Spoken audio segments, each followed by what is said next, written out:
n'a pas pris. D'accord, donc je vais poursuivre. Ici, je discute les différents types de concentration que les chimistes ont utilisés pour quantifier la quantité de substances qui pourraient exister dans une solution. Et selon cette quantité, on peut dire que la solution peut être concentrée ou diluée. Parmi ces unités, on va utiliser des pourcentages tels que massique, volumique, masse et volume. Également la molarité, ainsi la molalité, on va dire la molarité à la place de la molarité. Et nous avons également la fraction molaire. Maintenant, je vais parler de chacune de ces concentrations très rapidement. Je considère par exemple... Oui دكتور الصوت عم بيقطش في مش واضح في خشة دكتورة عم بيقطش بس في بينسمع الصوت يعني ما أشبه شيء أنا واصلكم الصوت يعني بينسمع واضح الصوت واصل خشة الصوت خشة في خش. إذا طفيت الكاميرا يمكن بيصير أحلى. C'est ce que je suis en train de faire, avec les caméras. D'accord, on va voir ce que ça va donner. دكتور صوتك غميق مش عم بيقطش. Ok. في خشة ما عم نسمع منيح مزبوط. هلا ça va mieux. وي هلا أحلى وي دكتور. هلا عم تسمعوني أحسن؟ وي دكتور ولا بطلتوا تسمعوني؟ لا هلا عم نسمع دكتور صار أحلى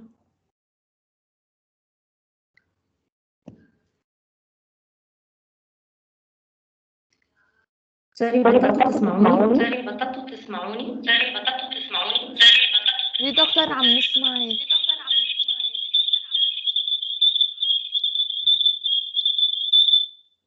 Ok. Please بس اسأل ردوا لأنه أنا je peux pas le savoir, d'accord? S'il vous plaît. عم ردي يا دكتور Vous voyez toujours la présentation là? وي دكتور. وي دكتور. D'accord. Donc, le pourcentage massique, je vais dire la masse de soluté, c'est le rapport de la masse de soluté en grammes par masse de solution. Pour que ce soit massique, on va multiplier par 100. Si je veux dire, par exemple, j'ai une solution 5% NaCl. Ça veut dire que cette solution contient 5 grammes de NaCl dont la masse de solution qui va être le 5 grammes de NaCl plus le 95 grammes d'eau. Donc, ce qui fait 100 en masse de solution. Et par la suite, on va avoir un pourcentage massique de NaCl dans l'eau qui est égal à 5%. Également, comme le pourcentage massique, on peut avoir des pourcentages en volume. C'est le rapport volume de soluté par volume de solution.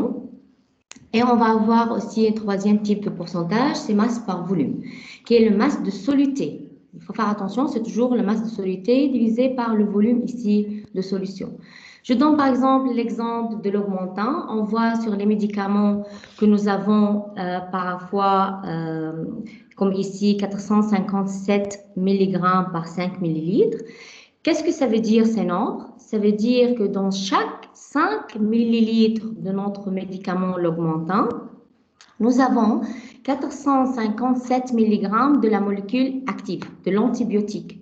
Ça veut dire, pourquoi est-ce que ça nous aide? Nous savons les médicaments, il y a une certaine quantité qu'il faut les prendre par personne, un certain milligramme, une certaine quantité, une certaine masse, حسب الوزن, حسب العمر, etc. Donc, pour pouvoir calculer, l'enfant a besoin de 457 mg, on lui dit tu prends une cuillère de 5 ml. S'il a besoin de à peu près 900 mg, on lui dit tu prends 2 cuillères de 10 ml. Donc, ces pourcentages masse-volume nous donnent une idée sur les quantités de soluté dans une solution. Et par la suite, on peut savoir utiliser les solutions, sachant la quantité de solution qui se trouve dedans. En plus des pourcentages, nous avons la concentration molaire volumique. qui est le nombre de moles que vous connaissez très bien divisé par le volume. Maintenant, la concentration massique, je remplace le nombre de moles par sa valeur qui est égale à masse de ce soluté sur la masse molaire, et par la suite la concentration massique qui est la masse de soluté divisée par le volume de solution, qui pourrait être corrélée à la masse de concentration, à la concentration molaire par multiplication de la masse molaire de soluté. Et par la suite, la concentration massique serait égale à la concentration molaire par la masse molaire de soluté. Maintenant, si on va parler de la molalité,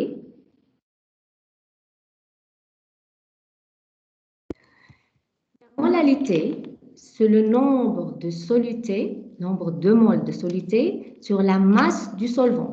C'est la seule concentration qu'on va utiliser dans lequel on ne divise pas sur le volume de la solution ou la masse de la solution, mais plutôt sur la masse du solvant. Donc, cette molalité, c'est le nombre de moles divisé par la masse, qui est mol par kilogramme. Comme on ne divise pas par le volume ou la masse, le volume de la solution, par la suite, cette molalité ne dépend pas de la température. D'accord? C'est la façon de calculer la concentration ou la quantité de substance dans une solution sans être influencée par la température. En plus de la molalité, nous avons la fraction molaire. La fraction molaire, c'est le nombre de moles. Si je veux dire, par exemple, j'ai une solution contenant 3 substances A, B et C. Si je veux savoir la fraction de chacun de ces espèces dans la solution, donc je prends le nombre de moles de A et je divise sur la totalité du nombre de moles de toutes les espèces présentes dans le milieu. Et qui cette fraction, c'est son unité. Et comme je parle d'une fraction, ça veut dire sa valeur doit être comprise entre 0 et 1. Aussi, je peux parler de pourcentage de fraction molaire. Il suffit que je multiplie la fraction calculée par 100 et je vais avoir la fraction molaire. Par exemple, si je vous donne un exemple du Panadol, dans le Panadol, nous avons la composition 500 mg du paracétamol et nous avons 65 g de caféine. ليش نحن بحاجة نعرف الفراكسيون dans de tels produits comme dans les médicaments؟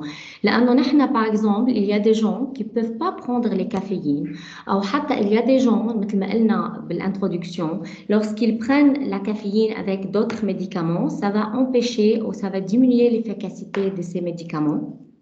Ça va empêcher l'absorption du fer, l'absorption de la vitamine D par le corps. فإذا نحن لازم نعرف قديش في fraction de chaque composition chimique بهيدا الدواء لنعرف قديش حيكون في لها effet علينا و effet على الautres médicaments qu'on prenne pour éviter إنه يكون في effet secondaire.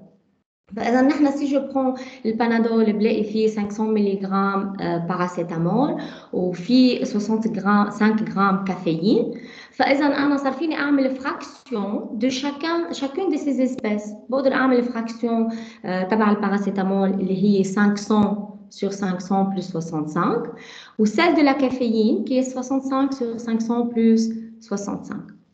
Également مثلا إذا أخذنا أدوية تانية البانادول des enfants فيها نسبة كبيرة من السكر فإذا الأنفون عنده ديابيت فنحن لازم نعرف قديش بنقدر نعطيه من هذا الميديكامون pour éviter que le taux de sucre présent dans ce médicament influence notre enfant et la santé de notre enfant. D'accord? Par la suite, comme j'ai dit, je parle dans solution, je parle de la concentration, également je parle de la dilution. Pour faire une dilution, je prends une solution mère et de cette solution mère, à l'aide de la pipette, je prends une quantité bien déterminée. Je vais la mettre dans une fiole jaugée et après je continue jusqu'au lot trait, donc je vais déterminer un nouveau volume de la solution. Une chose que vous connaissez très bien, et je vais insister à la répéter, c'est qu'il faut qu'on sache, lorsqu'on diluons nos solutions, c'est la concentration qui change, mais pas le nombre de moles. Par la suite, j'ai toujours ma fameuse égalité, le nombre de moles de la solution concentrée, qui est la concentration fois le volume concentré, égale à la concentration diluée fois le volume dilué. J'ai aussi maintenant un petit conseil que je voudrais vous donner.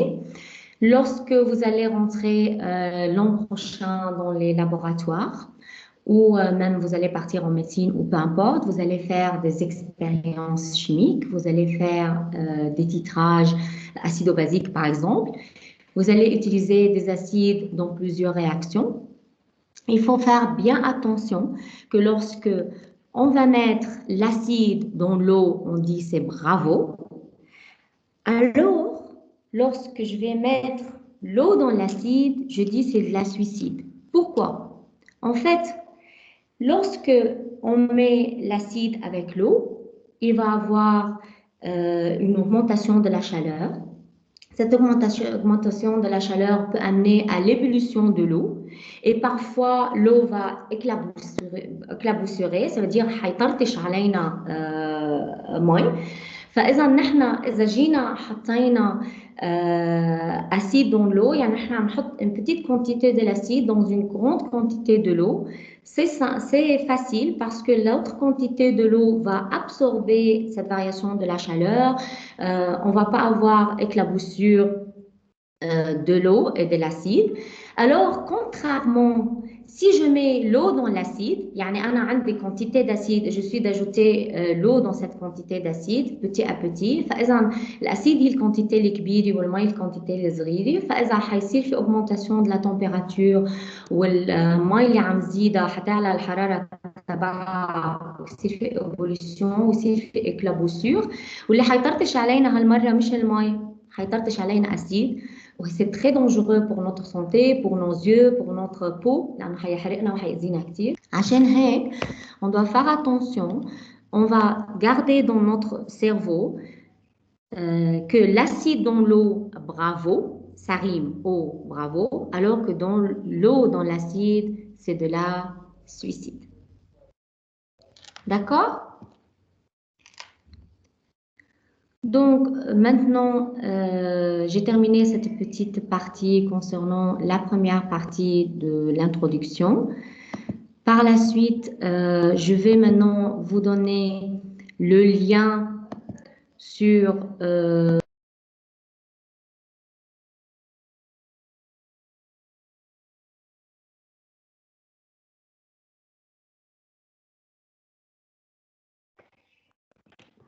C'est bon. Vous voyez l'écran? Oui, docteur. Oui, docteur. Oui, docteur. Oui. OK. Là, on sait que lorsque nous avons une réaction chimique, on a fait le rappel maintenant qu'il y a des réactions, qu'il y a donc des quantités qui a réagi, des quantités qui a formé. Donc, par la suite, si je veux maintenant déterminer le degré d'avancement de ma réaction,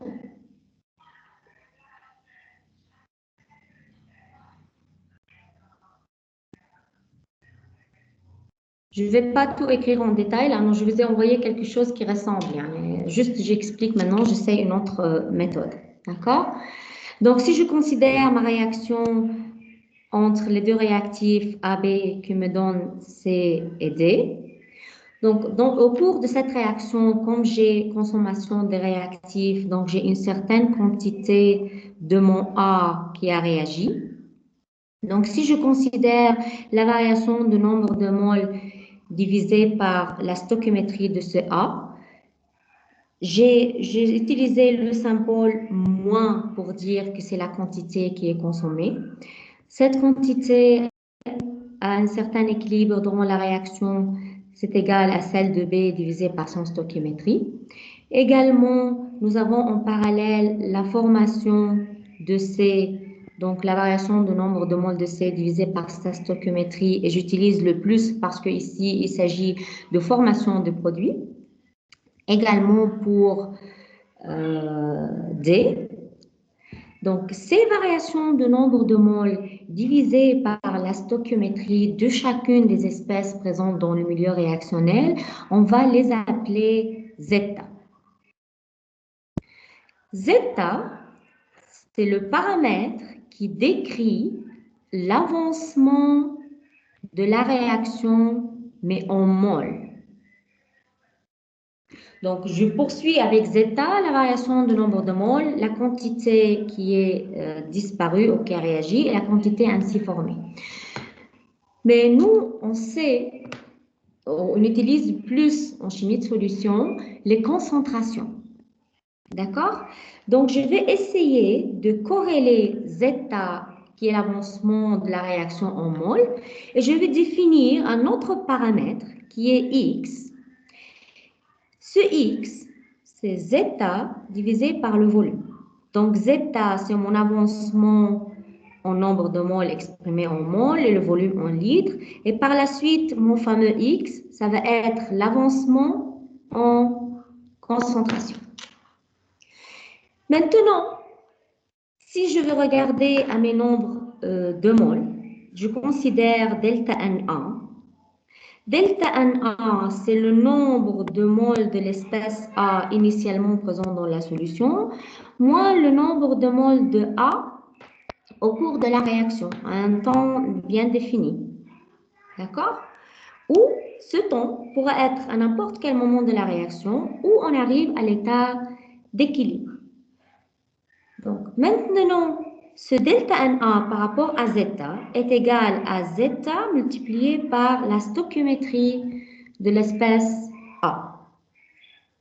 Si je divise le tout maintenant par le volume, je veux obtenir que le nombre de A0 sur volume, c'est la concentration de A0 de A à l'état.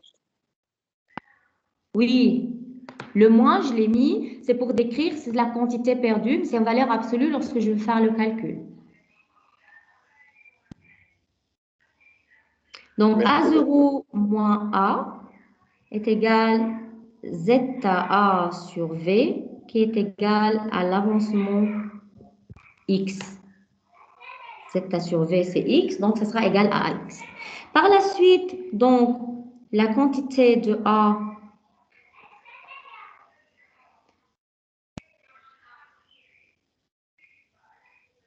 donc, la quantité de A, ça sera égal à A0 moins AX.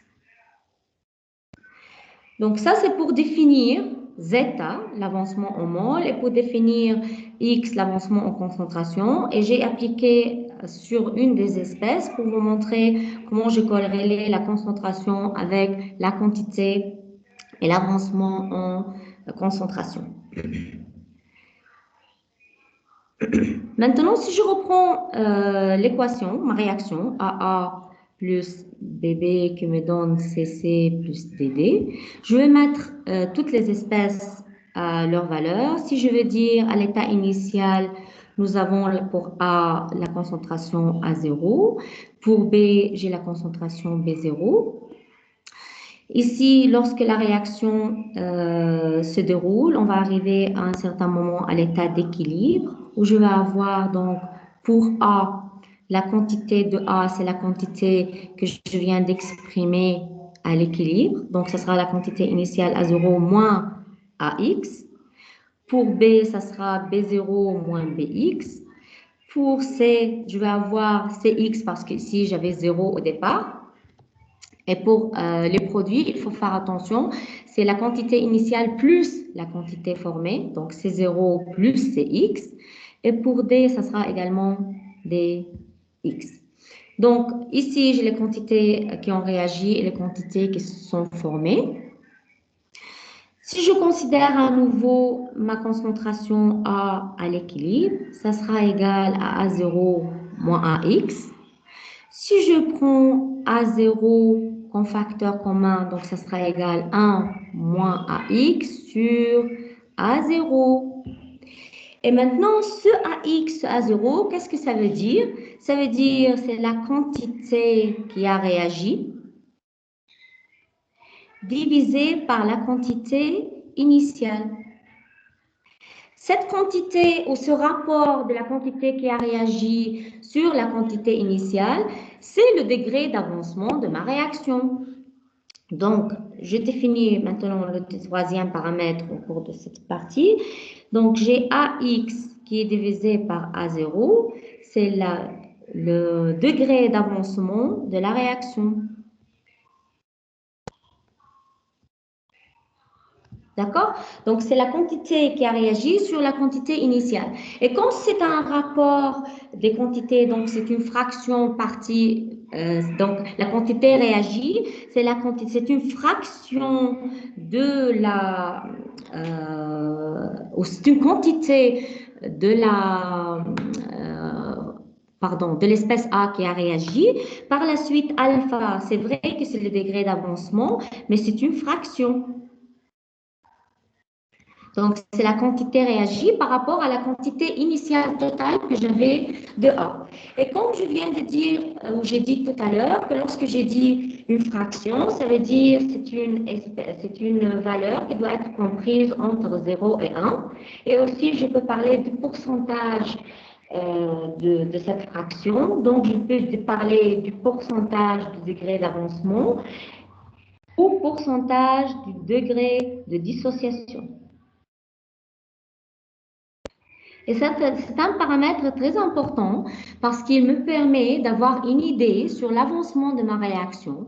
Et par la suite, plus le alpha va dans le sens de 1, ça veut dire la réaction va avancer de plus en plus. Si alpha arrive à une certaine valeur qui est proche de 1, donc on va dire que notre réaction est à peu près complète. Parce qu'on est arrivé que la fraction AX qu'on avait au départ, ou la fraction AX, la partie AX qui a réagi est à peu près égale à la quantité initiale. Donc, à peu près notre réactif a complètement réagi. Et on prend certaines valeurs également de alpha.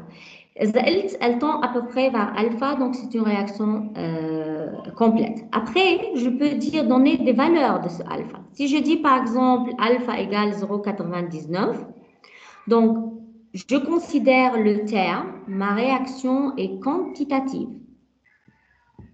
On va absolument utiliser ce terme. Donc ma réaction est quantitative.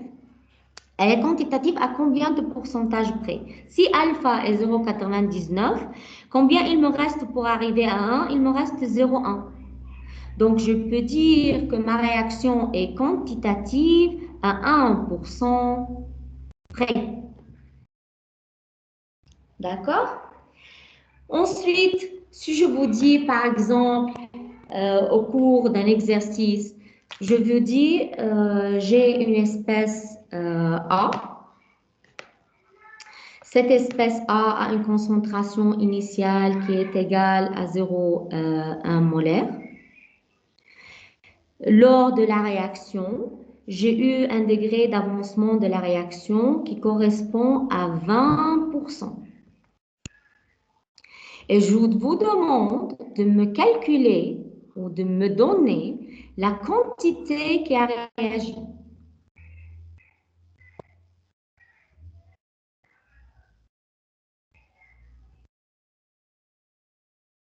Donc, je sais comme alpha égale 20%, ça veut dire qu'alpha égale à 0,02. On avait déterminé pour alpha que c'est égal à la quantité AX sur la quantité, la concentration initiale. 0,2. Et pardon, oui. Merci Lala. 0,2. Donc, je viens de démontrer que le degré de dissociation ou le degré d'avancement, نحاول ما نحكي كثير بس مشان الفيديو اللي أنا عم سجلها. Merci لك على الرمارك en tout cas. Alpha égale 0,2.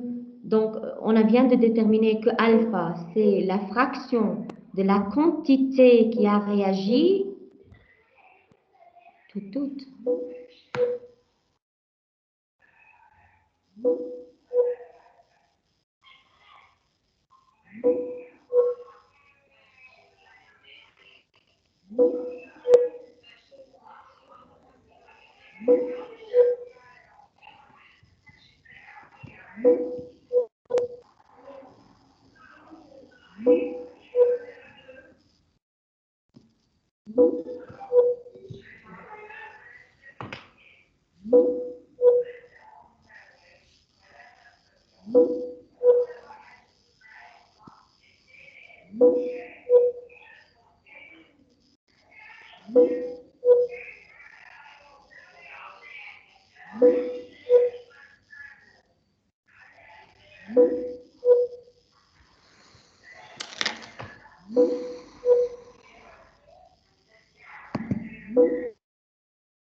شباب ليش دار الدكتورة؟ راح الواي فاي. وقفت يعني شرح؟ فصل عندها الواي فاي، ما شفتك انت معلقة الشاشة عندها طلعت. ما كنت هون يا حبيبي، ما كنت هون. ماشي.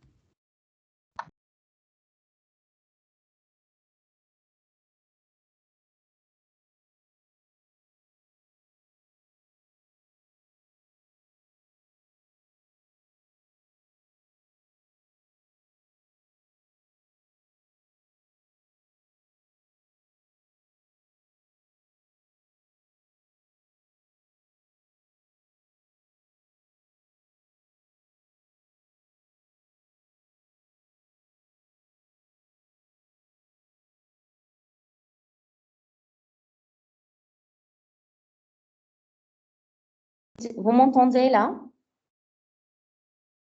وي. وي دكتور. كان سليمان راح يبقى لنا أعصاب مع الإنترنت ومع الكهرباء ومع bon excusez-moi d'accord je vais répondre là où j'y étais l'enregistrement continue oui désolée d'accord donc j'y étais au point vous voyez à nouveau la présentation Oui docteur. Oui, docteur. Okay. Oui. Donc, j'étais au point où je disais, je devrais calculer la quantité qui a réagi. Nous avons dit que alpha, c'est la quantité qui a réagi divisée par C0. Donc, c'est la fraction de la quantité réagie par rapport à la quantité initiale. Comme elle est donnée par égale à 0,2, par la suite, on peut déterminer donc notre quantité réagie à x égale à 0,2 fois 0,1, donc égale à 0,02. D'accord? Donc, on voit que notre réaction est peu avancée. Lorsque nous sommes à 20%, nous avons juste 0,02 molaires de la concentration qui ont réagi. فإذا نحن بس نعرف هيدي الألفا نقدر نحدد الكونتيتي réagie ou inversement. أنا بعطيكم des réactifs AB qui vont réagir. Vous allez faire le bilan et je vous demande de calculer alpha. OK?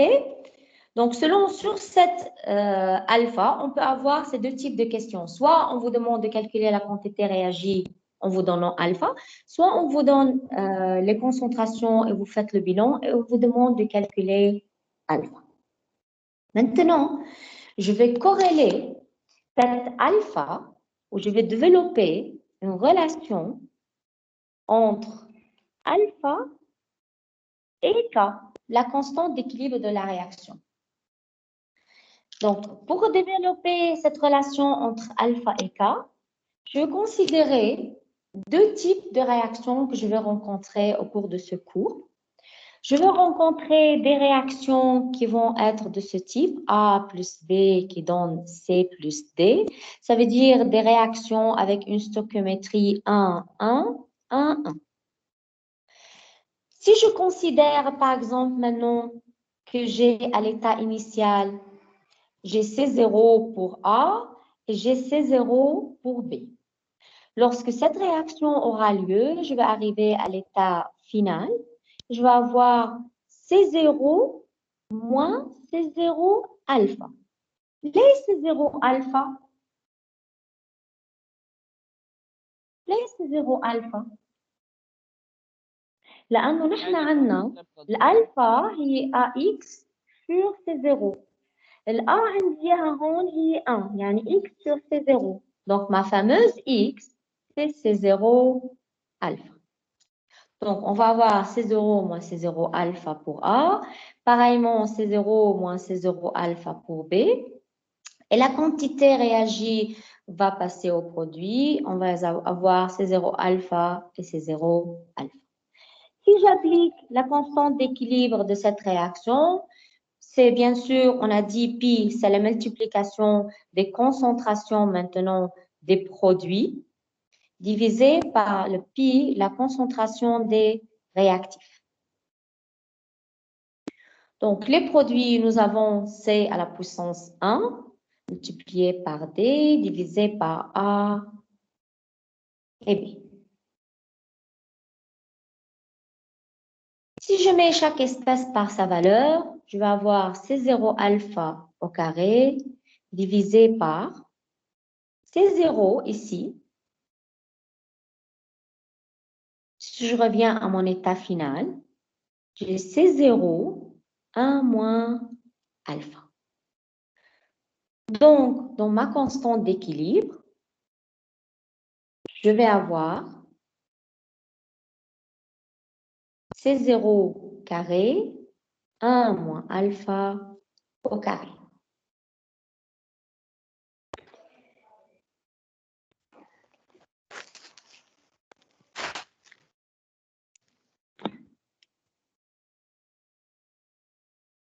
Vous m'entendez? Docteur. Oui, docteur. Oui, Oui, docteur. docteur. Oui. Docteur, P. Oui. D'accord. C'est bien. Donc maintenant, docteur. oui, ça fait retour. بس شو البي هيدي؟ Pi, c'est la multiplication. هلا حدا سألني عنها كنا حاطينها. OK, le pi, c'est le symbole pour dire que c'est la multiplication. OK, ou lorsque nous avons une addition, quel symbole on utilise? Sigma, la somme. D'accord? Donc, pi, c'est pour dire la multiplication des concentrations des produits. Donc, c'est la concentration de C multipliée par la concentration de D. Et lorsque hier, on a parlé de l'électroneutralité, on a dit la somme des espèces chargées positivement. Donc, on a utilisé le symbole phi. OK? Si je reviens maintenant à ma constante d'équilibre, donc ma constante d'équilibre K est égale C0 carré et C0 carré, ça va être éliminé. Donc, ça va être égal alpha carré sur 1 moins alpha au carré. Par la suite, alpha sur 1 moins alpha, si j'enlève le carré, ça va être égal à racine de K. Donc, j'ai développé ainsi une relation entre alpha et K, entre le degré d'avancement de la réaction et la constante d'équilibre de cette réaction. Qu'est-ce qu'on constate dans cette relation? Qu'est-ce qu'on trouve dans cette relation? Est-ce que je retrouve ces euros? Est-ce que cette relation est dépendante de ces zéros? Non. Cette relation est indépendante. Oui, indépendante de ces zéros. Par la suite, lorsque ça veut dire, si je fais une corrélation, d'accord. Si je fais une corrélation maintenant, je vais déterminer alpha. Alpha, ça va être égal, j'arrange la formule, yani alpha égale 1 moins alpha multiplié par racine de K. Je vais obtenir que alpha égale racine de K sur 1 plus racine de K. Et j'aurais dit, cette relation est indépendante de ces zéros. Donc, dans quel cas j'ai obtenu que le degré d'avancement de la réaction est juste dépendant de la constante d'équilibre de la réaction et ne dépend absolument pas de ces zéros? C'est absolument pour les cas où j'ai la stoichiométrie 1, 1 pour les réactifs et 1, 1 pour les produits. Donc, j'ai alpha qui dépend juste de K, ne dépend pas de ces zéros. Maintenant, on va essayer de prendre certaines valeurs. Oui. بس البي شو هدفها؟ البي بس لأقول لك إنه c'est la multiplication ما إلها هدف. يعني ما ضروري نحطها. لا ما ضروري تحطها، فيك تكتبهم دغري المultiplication des réactifs, des produits divisé par la multiplication des concentrations des réactifs. ok. في البودرون je trouve je l'utilise plus بس هي sa façon انه انتم لازم تعرفوها كمان انه هيدا السيمبول هو ليقول je multiplie plusieurs paramètres ensemble. Ici je multiplie les concentrations des produits, les P, et je me divise par la multiplication des concentrations des réactifs. Si elle vous dérange trop, ne l'utilisez pas, c'est pas grave. Ok, merci. C'est important. D'accord. هلا بدي احاول اخذ des valeurs de alpha لحدد على اساسهم نقول pour quelle valeur de K je peux tout de suite dire que ma réaction est quantitative. D'accord? Donc, je vais prendre un premier cas. Je vais considérer alpha égale 0,99. Je rappelle que alpha est comprise entre 0 et 1 parce que c'est une fraction. Si je prends alpha égale à 0,99 et je remplace alpha par sa valeur dans la formule. Donc, je veux obtenir que si je mets alpha par sa valeur, ici dans cette réaction, dans cette équation plutôt. Donc, si je mets alpha par sa valeur dans la valeur de K, qu'est-ce que je vais obtenir? 0,99 au carré divisé par 1 moins 0,99 également au carré, ça va à peu près égal à 10 à la puissance 4. Par la suite, je peux déduire que pour n'importe quelle réaction chimique ayant la stoichiométrie 1, 1, 1, 1, si K est supérieur ou égal à 10 à la puissance 4, Donc, ma réaction, شو قلنا هلا شوي لما كان 0.99, c'est-à-dire ma réaction est quantitative Complètement. à, voilà, à 1% près. Il y a un autre terme qu'on doit utiliser aussi. On dit que notre réaction est quantitative et on dit également que notre réaction est complète. دكتور ليش 1% près 1% près يعني أنا قديش بدل الألفا لتصير 1 بدل 0.01 0.01 إذا ضربتها ب 100 شو بتطلع؟ 1%. يعني أنا بدي 1% بعد كان لأوصل إنه تكون quantitative complètement à 100%. OK? Donc, Ok, si merci. alpha est 0,99, ça veut dire pour toute réaction ayant la constante d'équilibre K supérieure ou égale à 10 à la puissance 4, je considère que ma réaction est complète. Si je considère maintenant un deuxième cas, où je considère alpha égale 0,999, 999 قد ايه يعني elle est quantitative؟ لا ما تقولي انقطعت من اول جديد. je veux pleurer, c'est pas vrai.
Excusez-moi à nouveau.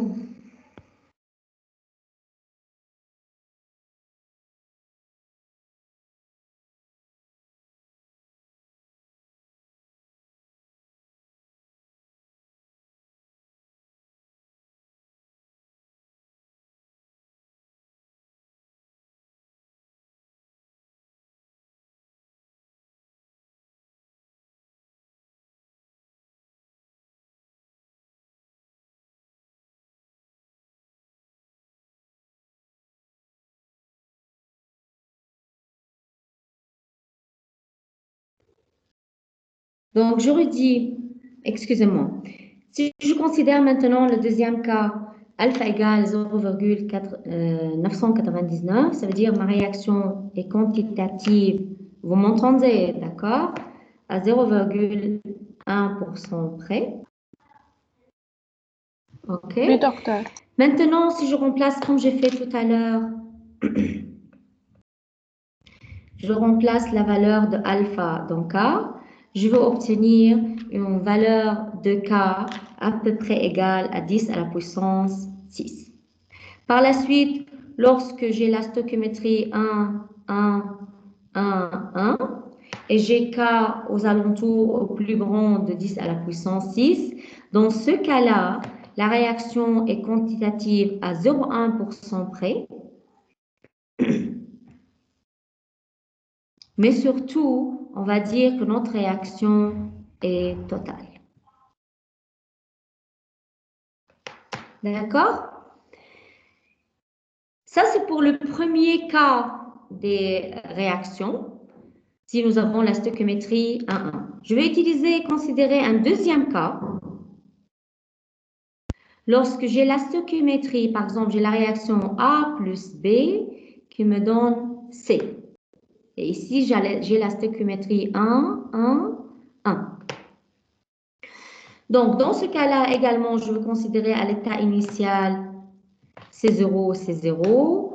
À l'état final, je vais avoir C0, 1 moins alpha, C0, 1 moins alpha. Et pour C, je vais avoir C0, alpha. Donc, si je veux mettre K de l'équation par sa valeur, ça sera la concentration de C divisée par la concentration de A et la concentration de B. Et par la suite, je vais avoir C0 alpha divisé par C0 alpha au carré. Dans ce cas-là, si je vais enlever C0, il va me rester du C0 ici.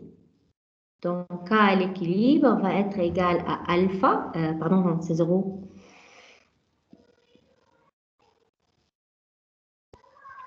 Moins alpha au carré. Donc, si je veux débarrasser de mon C0 qui existe entre les deux, donc je vais avoir alpha sur C0, 1 moins alpha au carré. Et par la suite, je trouve que dans le cas où j'ai la stoichiométrie 1, 1, 1, K, la relation entre K et alpha, elle est dépendante du C0.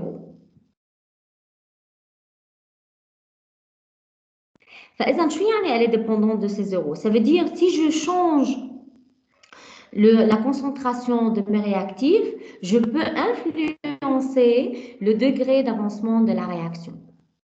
Elle ne dépend pas juste de la valeur de K. Si je considère pour alpha égale à 0,99, c'est-à-dire quantitative à 1% près, et je mets alpha par sa valeur dans l'équation de K, je veux obtenir une valeur de alpha est égale, de K est égale, c'est 0, 1 moins 0,99. Donc, K à l'équilibre est à peu près 10 à la puissance 4 sur C0. Donc, elle dépend absolument de C0. Et ce n'est pas le cas dans la stoichiométrie où on a utilisé la stoichiométrie 1, 1, 1, 1. D'accord?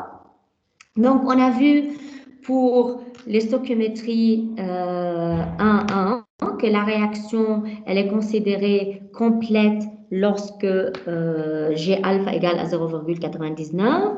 Cette réaction aussi est considérée totale lorsque G alpha égale à 0,99. Maintenant, il y a un cas qu'on devrait utiliser également, on devrait considérer également, c'est lorsque alpha est proche de 0. Là, nous avons des cas où alpha est proche de 1, où on a pris que la réaction est complète, la réaction est totale. Je vais considérer ici le cas où alpha est petite. Yani alpha inférieur, par exemple, à 0,01. Pour alpha inférieur à 0,01, si je veux appliquer cette valeur de alpha dans la formule de K, je veux arriver à un K inférieur ou égal à 10 moins 4.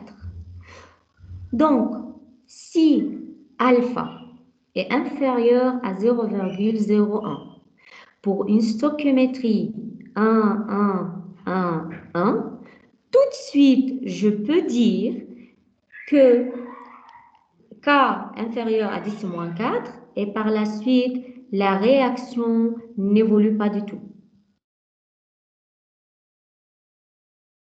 presque pas. D'accord?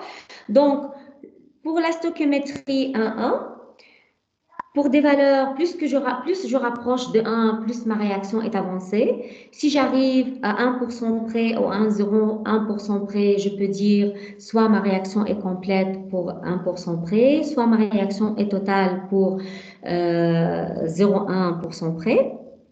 Et également, si alpha inférieur à 0,01, je peux dire que ma réaction n'évolue presque pas. Autrement, si je ne veux pas calculer alpha pour savoir l'évolution de ma réaction, il suffit que j'écris ma réaction chimique, je calcule le K de cette réaction. Si cette réaction est selon la stoichiométrie 1,1,1,1, donc pour K supérieur à 10 à la puissance 4, je peux dire que ma réaction est complète. Lorsque K est supérieur à 10, je peux dire qu'elle est totale et je peux résoudre l'équation ou l'exercice que j'ai entre mes mains. Maintenant, si je vous demande encore une dernière chose, de comparer. دكتور بس إذا فيك تعملي زوم لأنه ما Comment مبين. peut-on comparer l'avancement ou deux réactions dans le milieu?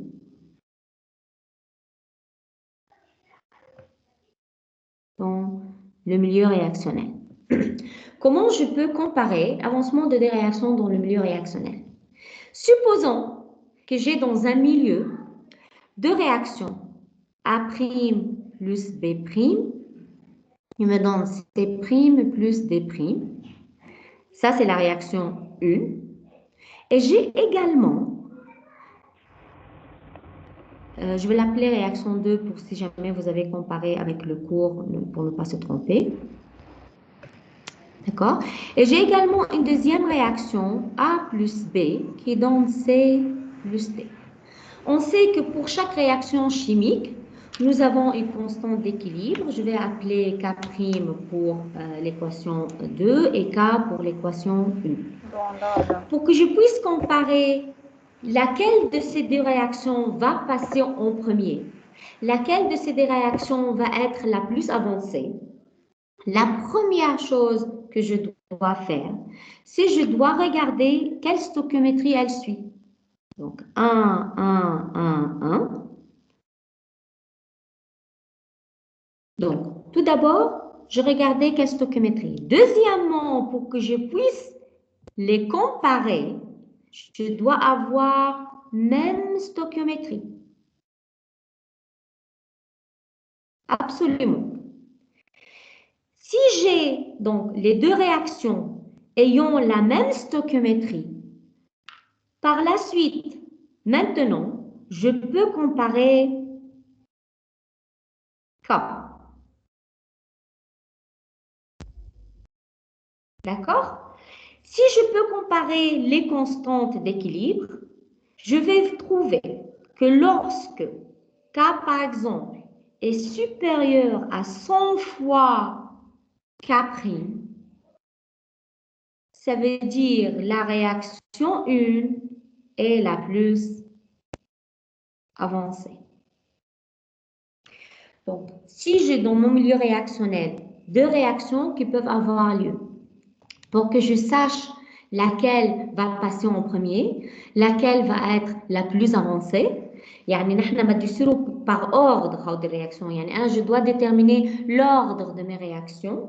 Donc pour déterminer l'ordre de mes réactions, je dois tout d'abord vérifier que j'ai la même stoichiométrie parce qu'une fois j'ai la même stoichiométrie, il suffit que je compare les valeurs de K pour savoir laquelle de ces deux réactions est la plus avancée. La plus avancée, elle doit avoir une constante d'équilibre plus grande 100 fois de la constante d'équilibre de la deuxième réaction.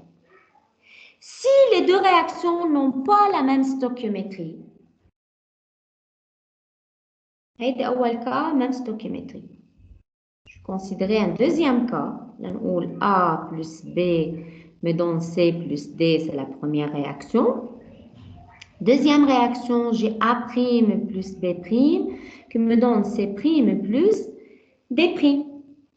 Donc, pour la réaction 1, bien sûr, j'ai K. Pour la réaction 2, j'ai K'. Je veux savoir laquelle de ces deux réactions est la plus avancée. Je regarde la stoichiométrie, je trouve pour que la première réaction, j'ai la stoichiométrie 1, 1, 1, 1. Alors que pour la deuxième réaction, j'ai la stoichiométrie 1, 1. Pardon, j'ai écrit la même chose, excusez-moi.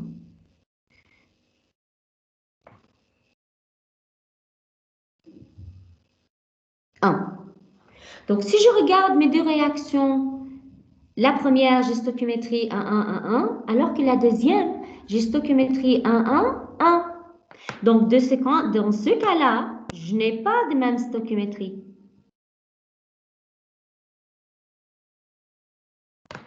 Comme je n'ai pas la même stoichiométrie, par la suite, je ne peux pas comparer K.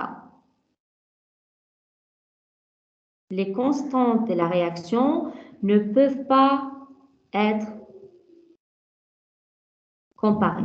Pourquoi ça ne peut pas être comparé? Parce que dans chacune des cas, ça suit de certaines valeurs. Donc, K', on a vu dans la réaction où nous avons la stoichiométrie 1, 1, 1, 1, on a dit que la constante d'équilibre ne dépend pas de ces zéros, donc je peux faire mon bilan.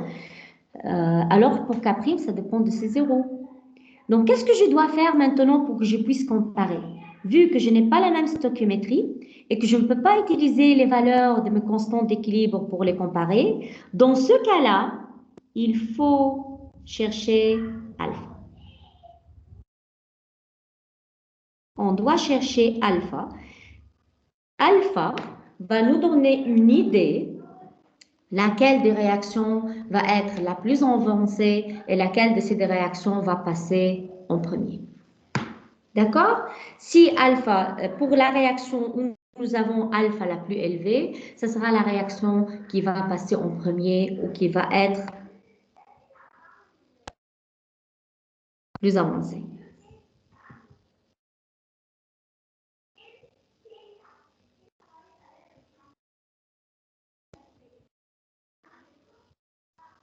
D'accord? Vous avez bien compris? Oui, Oui, docteur. docteur.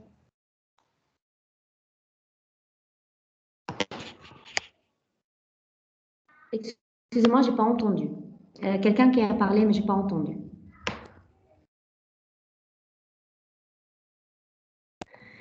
D'accord. Je vais m'arrêter à ce point. دكتورة عندي سؤال. يلا بس d'accord. بدي وقف l'enregistrement ou on va discuter.